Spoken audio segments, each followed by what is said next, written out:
I wish I was a kid so I Near could and dear to use my it. heart, because I might I'm use it as an adult. So without further ado, Lauren Dennis with the Artbox Academy. Welcome, Lauren.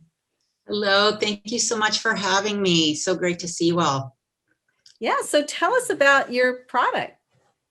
Well, first of all, I'm so inspired by both Brian and Terry, just to be so involved with other creative, and Robert and Kenya, just an amazing panel.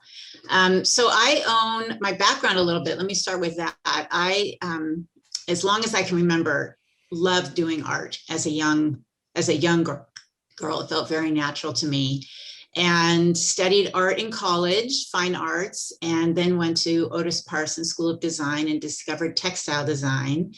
And then, as we were talking earlier, I fell in love with art history and was very fortunate to study in the University of Paris for art history. And as after college, I was in the textile industry. I really saw with some volunteer work that children weren't being exposed, this was about 25 years ago, to a lot of opportunities that gave them at a very young age the opportunity to create those, we call them those creative muscles that start really young. And I started a business called Art to Grow On Children's Art Center here in Los Angeles that is a mobile enrichment company. So we have a pretty big team of educators that go out to schools, and we start very young, 2 years old in the littlest preschools, up through about sixth grade with art education programs focused on the great masters. And when COVID came, of course, for all of us, we had to shift and pivot. And I had a program working with hospitals at the time that used art boxes because, of course, those children were in hospitals for days, weeks, or months. So we would bring the art lessons in boxes for them. And once COVID affects so many of our schools, I saw an incredible opportunity to form the second company, the Artbox Academy, to bring this creative art lesson and packages to all those children that are home. So that is really what launched the big jump from being sort of a small product line to working with all these children throughout the country. That sounds great.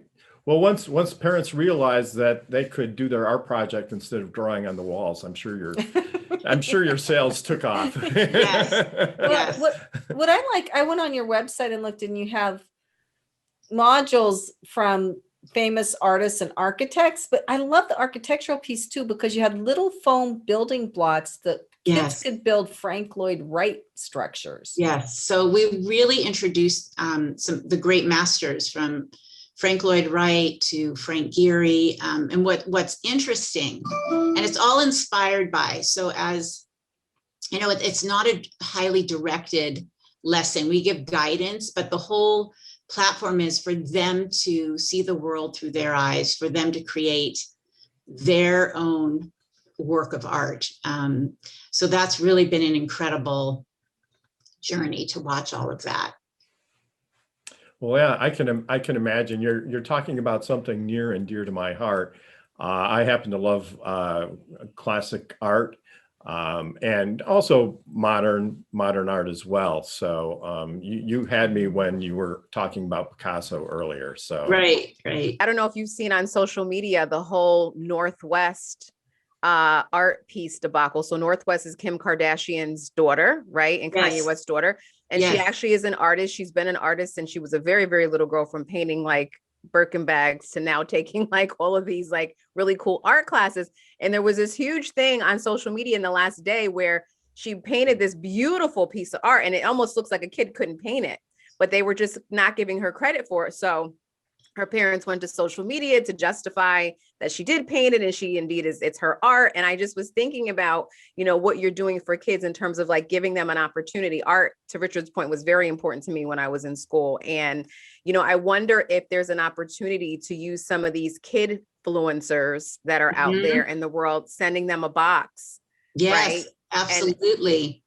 Because it was, it was viral. This whole painting that this little girl did was viral the last 2 days, and it got so much press. And I wonder if, you know, there's some opportunity for you to get your product to these Oh, folks. that would be incredible, incredible. And I think what's bringing this to the forefront, I mean, I've been in the field of creativity and the arts for almost 25 years, but the overwhelmness of these children on the screens right now, which is a gift that, you know, as schools close, we're fortunate that there is some communication, of course, and teaching through the screen, but the amount of screen time is of great worry.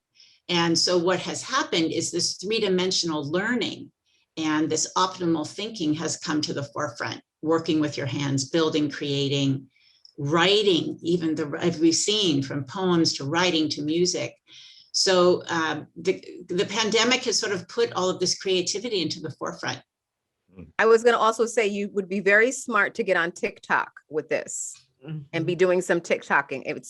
TikTok's going crazy, but yes, I just wanted to such make great ideas. Thank you. So Terry, do you have a comment or question?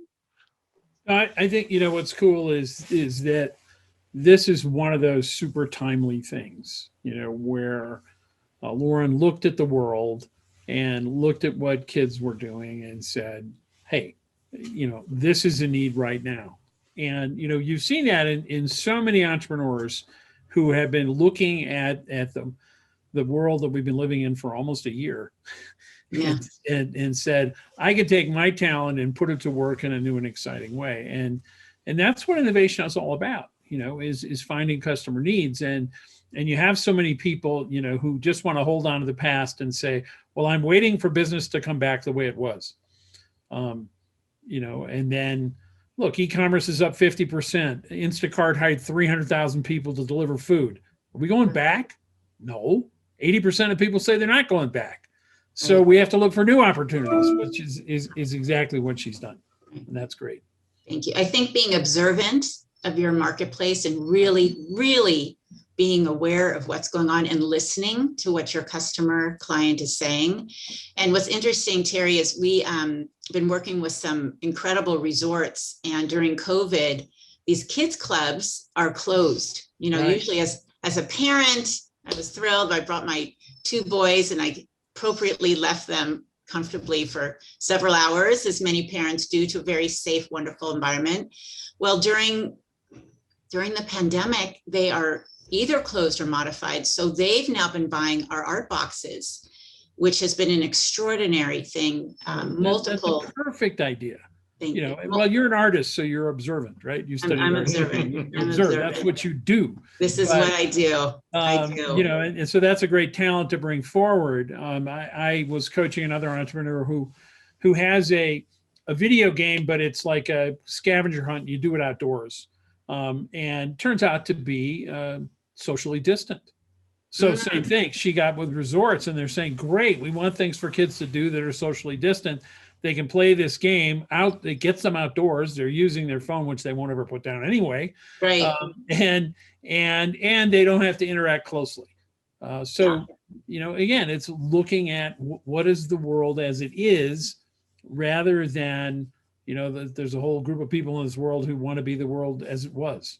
Right. It's not going to be that world. Sorry, right. We're not going back. Somebody once said to me at a speech of real estate people, it was like 2004, raised their hand and said, do you think we could take all the internet listings down for real estate so go back to the yellow pages? I went, no. The head of Caldwell Banker said, I have a lot of those idiots that work for me. You know, it's just, it ain't going to happen. Yeah. So yeah, a really interesting time. And I just think, you know, as many of you've mentioned, to be nimble, to be able to respond quickly has been one of our strengths. Years ago, when we didn't even offer, when I first opened my formal first business, and I got a phone call 10 years ago that said, hi, we have one of our sons is a junior Olympic water skier. And so we have 2 homes, one in Florida, one in Los Angeles, and our daughter loves art. Can you come to our home? Well, this was, I don't know, 15 years ago. As a single private, we were associated with schools. So of course I said, of course we do. And that led to the whole, you know, pretty significant private, I will go wherever you are. My team will travel wherever you are. And we're doing that even now in a very safe pod, if it's one family at a time with 2 children outside with masks. So the pivoting and the response is highly efficient, Well, which keeps it all moving.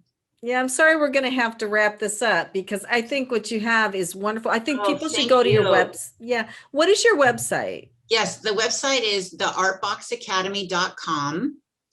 And we have you'll see the boxes, from architecture boxes to lesson bundles featuring all the greats, Mondrian and Andy Warhol. And again, inspired by these wonderful artists, and other activities in the boxes too.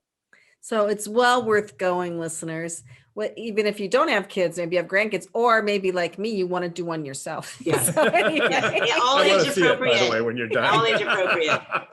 So, thank you, Lauren. Thank you so much. Yes, you're listening to Passage to Profit, the Inventor Show with Richard and Elizabeth Gearhart. Our special guest, Terry Jones.